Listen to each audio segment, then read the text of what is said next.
সত্যি কথা বলতে আমি শাকিব খানের ফ্যান ছিলাম না, বাট এটা দেখার পর আমি ফ্যান হয়ে গেছি। সিনেমায় আগামী 1000 বছরেও এইরকম হিরো আর আসবে না আসবে। শাকিব খানের সিনেমা দেখতে আমার কাছে মনে হচ্ছে আসলে আমাদের বাংলাদেশের মেগা স্টার সে।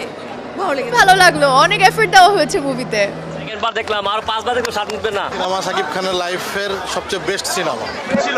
100 ভাইয়া খুব ভালো ছিল। মালদে বরবাদ কাঁপায় দিছে। এই জিল্লা মালদে।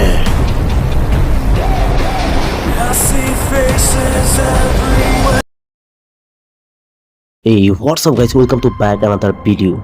দেখে আসলাম Jamuna Future Park Blockbuster cinema হলে বরবাদ মুভি। আমরা 5টার শো দেখতে চেয়েছিলাম, বাট টিকিট না পাওয়ার কারণে 8টার শো এর টিকিট কাটতে হলো, কারণ অনেক ভিড় ছিল। অ্যাকচুয়ালি আমি এমনও শুনেছি কিছু সিনেপ্লেক্সে বরবাদ দেখতে এসে অনেক লোক, বাট তাদেরকে টিকিট না দিয়ে অন্য মুভির টিকিট ধরে দেওয়া হচ্ছে। এভাবে চলতে থাকলে অনেকের মুভি দেখার ইচ্ছাটাই হারিয়ে যাবে। আমরা সবার মুভি দেখব, এর মধ্যে যদি কোনো সিন্ডিকেট করেন তাহলে সিনেমা ইন্ডাস্ট্রি আগামী 100 বছরেও ডেভেলপ হবে কি না আমার সন্দেহ। আর কথা না বাড়িয়ে চলুন শুরু করা যাক।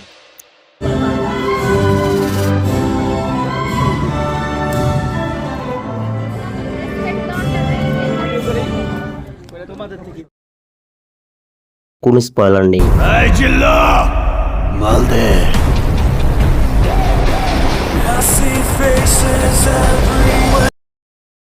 বড়লোকের বকে যাওয়া সন্তান আরিয়ান মির্জা সব ধরনের অপকর্ম করলেও তার উইক পয়েন্ট নিতুকে পাওয়ার জন্য সে সব করতে পারে। কিন্তু আরিয়ান মির্জা কি এমন করে বসেন যার কারণে পুরো দেশবাসী তার ফাঁসি চেয়ে সোচ্চার হয়? উত্তর জানতে হলে দেখতে হবে মেহেদী হাসান হৃদয় পরিচালিত শাকিব খান, ইদিকা পল, যিশু সেনগুপ্ত অভিনীত সিনেমা বরবাদ।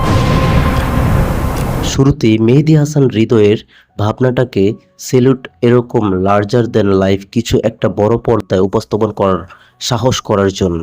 বরবাদ একদম শুরুর সিকোয়েন্স মনোযোগ আকর্ষণ করতে সক্ষম হয়। শাকিব খানের র এন্ট্রি সিনটাই সিনেমা হলের উৎসবের আমেজ তৈরি করেছে।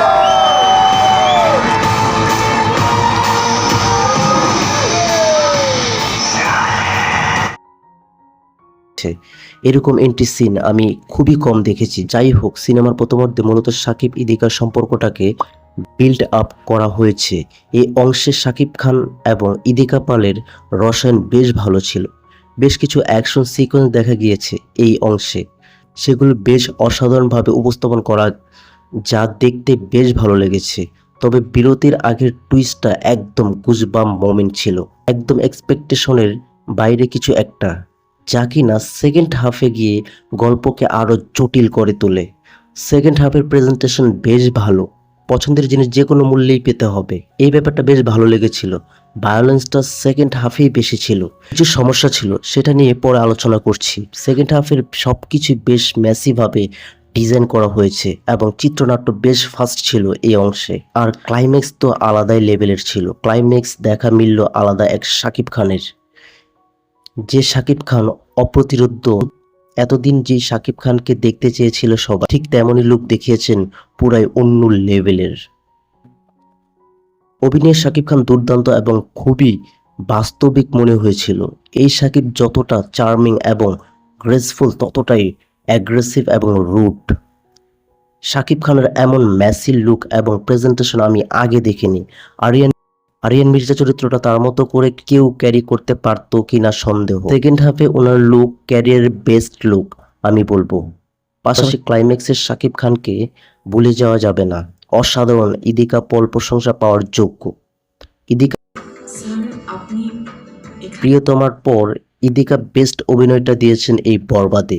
বেশ ভালো ক্যারেক্টার পেয়েছেন তিনি, ক্যারেক্টারের কিছু শেড ছিল এবং সেখানে দারুণ অভিনয় করেছেন ইদিকা। পুরো সিনেমা জুড়ে ইদিকাকে বেশ সুইট লাগছিল। যিশু সেনগুপ্তের চরিত্রটা প্রেজেন্টেশন বেশ ভালো, যদিও এত বছর পর যখন যিশুকে পাওয়া গেল তখন পর্দায় আরো বেশি উপস্থিত আশা করেছিলাম। তারপর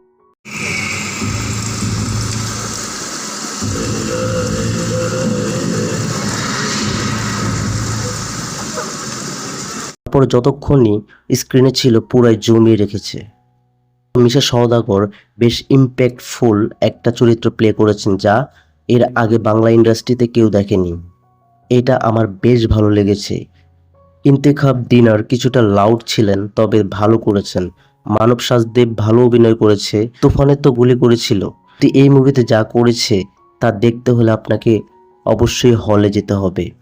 শ্যাম ভট্টাচার্য ওরূপে জিল্লু খুবই ভালো অভিনয় করেছে, যা বলার বাইরে, দুর্দান্ত। শহীদুজ্জামান সেলিম, ফজলুর রহমান বাবু, নাদের চৌধুরী, কাজী হায়াত, কাজী হায়াতও রয়েছেন এই মুভিতে, যার জন্য থেমে গিয়েছিল বরবাদ। সিনেমার গানগুলো খুবই ভালো ছিল, বিশেষ করে জিএম আশরাফের কণ্ঠে নিঃশ্বাস গানটির প্লেসমেন্ট এবং প্রেজেন্টেশন বেশ ভালো ছিল।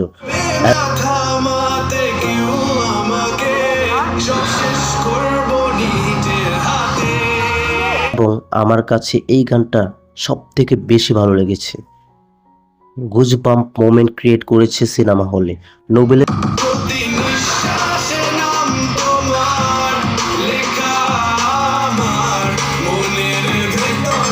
নোবেলের কণ্ঠে মহামায়া শ্রুতি মধুর ছিল। প্রীতম হাসানের কণ্ঠে রোমান্টিক দ্বিধা ভালো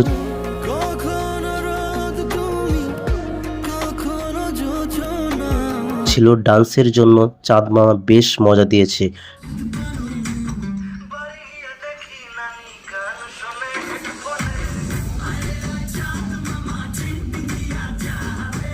ক্লাইম্যাক্সে একটা গান ছিল, তবে গানটা ভালো ছিল। ইমরান এবং কোনালের কণ্ঠে মায়াবী গানের টিউনটাও